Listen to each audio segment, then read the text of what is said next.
आज दिवाली का दिन है और मैं अपने देवी देवता मातृ देवो भव पितृ देवो भव उनके इस प्रांगण में इनकी तस्वीरों के साथ बड़े शकुन के साथ ऐसे लग रहा है कि मैं उनकी गोद में ही बैठा हुआ हूं। मैं ऐसे फील कर रहा हूं क्योंकि जब गांव में जाया करता था तो दादी अपनी गोद में उसी के साथ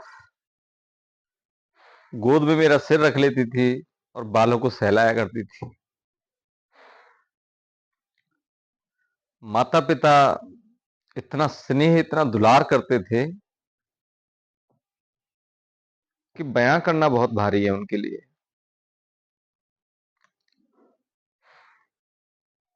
मेरी दादी ने भी ऐसे जीवन गुजारा। मेरे पिताश्री रहे होंगे 2 साल के और तभी मेरे पिता के सिर से उनके पिता का साया उठा। दादी ने बहुत कठिन समय में मेरे पिताश्री का लालन पालन किया और घर गृहस्थी उजड़ी भी, फिर आगे चल के चमन भी हुई। ये जीवन समय बहुत कुछ दिखाता है, परंतु आज जैसे मैं अपने शकुन के साथ ऐसा लग रहा है कि मैं उनकी गोद में ही बैठा हुआ हूं। बैठे बैठे एक माँ की कहानी याद आती है,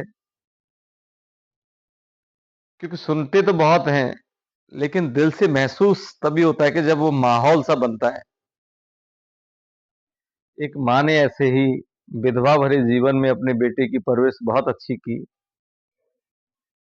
और अच्छी परवरिश करते करते कब वो बड़ा हुआ, पढ़ लिख गया और फौज की नौकरी की भर्ती देखने के लिए माँ से पूछा कि माँ, फौज में जगह निकली है, क्या मैं चला जाऊं?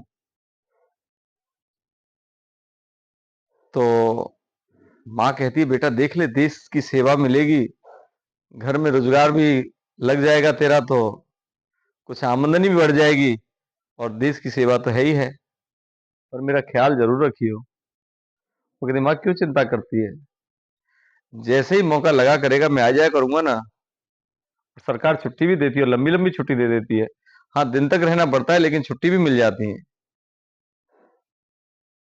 और एक ही अटेम्प्ट में उसका सिलेक्शन हुआ। माँ बेटे बड़े अच्छे से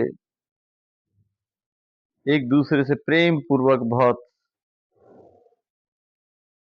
गले मिलते हुए और विदा लेते हैं कि भाई अब हम फौज में ट्रेनिंग के लिए जा रहा हूं, माँ अपना ख्याल रखियो।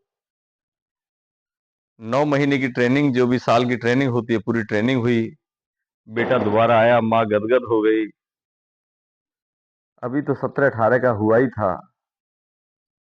माँ कहती है, बेटा अब तू तो नौकरी से लग गया, तेरी कहीं से चर्चा ब्याह शादी की हो तो शादी पक्की कर लूं तेरे लिए। बेटा कहता है कि माँ अभी और कुछ दिन रुक जा।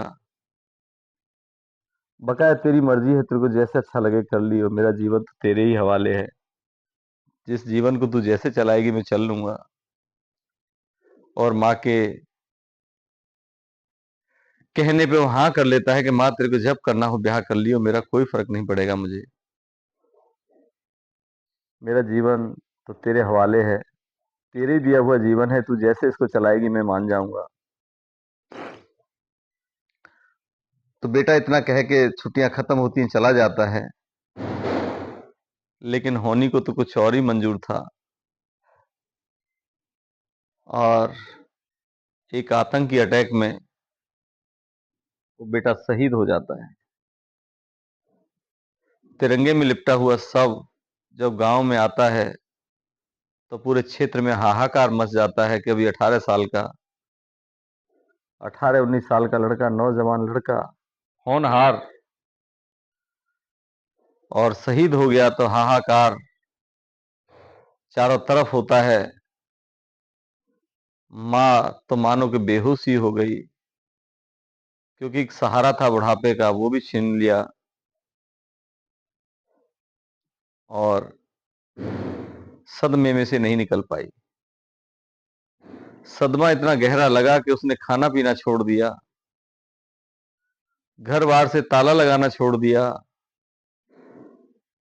दिए जलाने छोड़ दिए, त्योहार मनाने छोड़ दिए। न कोई होली है, न कोई दिवाली है, न कोई भैया दूज, न कोई रक्षाबंधन। सब त्योहार तो मानो उसके लिए उजड़ गए, बेटे के साथ ही चले गए। आस पड़ोस के लोग बहुत समझाएं कि मैया होना था हो गया, हमें अपना बेटा समझ ले, हम तेरा ख्याल करेंगे, हम तेरा सहारा बनेंगे। पर माँ थी कि अब सदमे में से नहीं निकल पाई, और ऐसे ही अर्ध विक्षिप्त, आधी पागल सी, बस ऐसे ही रहती थी कि कुछ किसी ने दे दिया तो खा लिया, नहीं तो नहीं खाया तो नहीं खाया। न कपड़ों का ख्याल था, न पेट का ख्याल, बस गुमसुम ऐसी रहा करती थी। और ऐसे ही चलते चलते उसके 10 साल कब निकल गए। उसके लिए तो, माता के लिए तो ऐसे मानो कि 10 साल का मतलब है 10 युग बीत गए हों।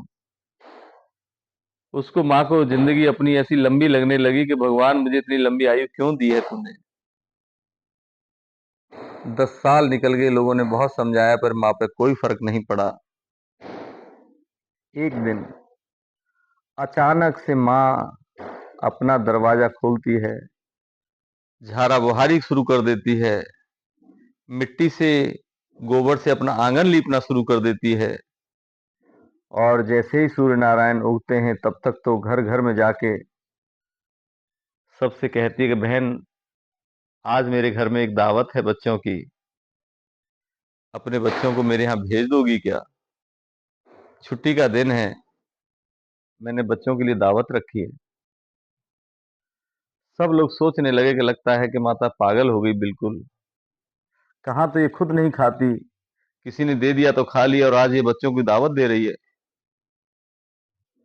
पर सबने कहा चलो कह रही है तो भेज देंगे।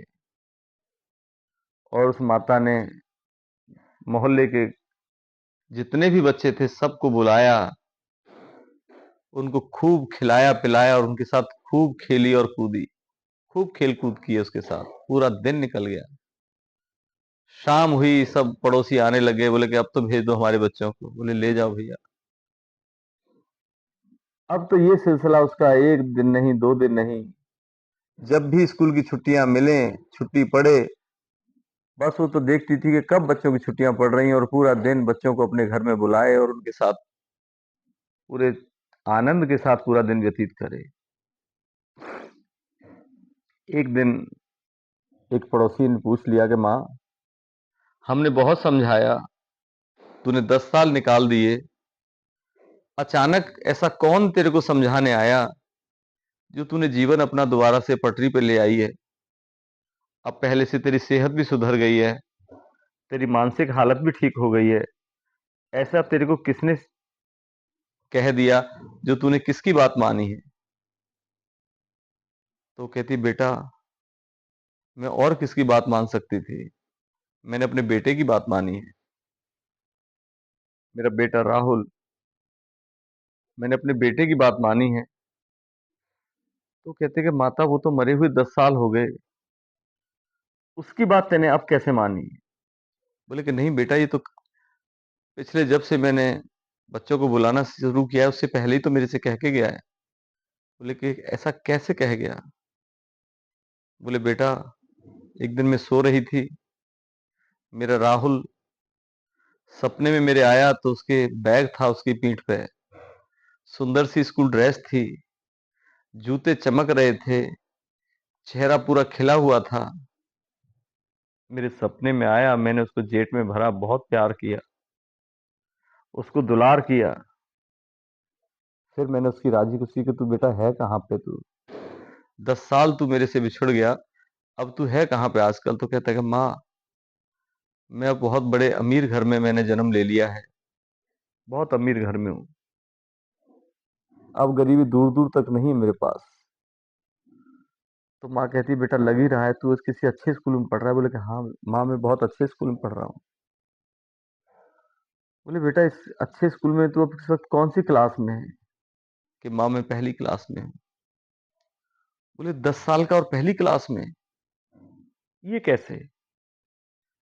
बोले कि माँ मैं पास नहीं हो पाता, मैं फेल हो जाता हूँ।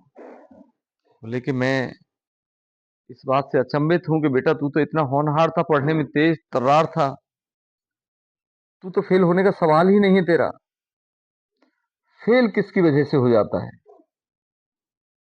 तो मेरा बेटा राहुल कहता है कि माँ मैं तेरी वजह से फेल हो जाता हूँ।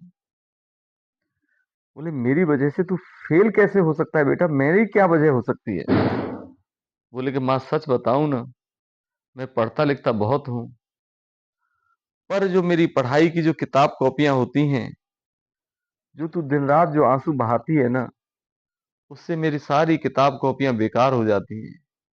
मेरा सब लिखा हुआ तेरे जो आंसू बहते हुए मेरे आंखों में होके निकलते हैं, जब भी तू अंदर अंदर रोती है, आंसू मेरी आंखों में होके गिरते हैं और मेरी किताब कॉपियों पे गिरते हैं, तो मेरी सब किताब कॉपियां नष्ट हो जाती हैं।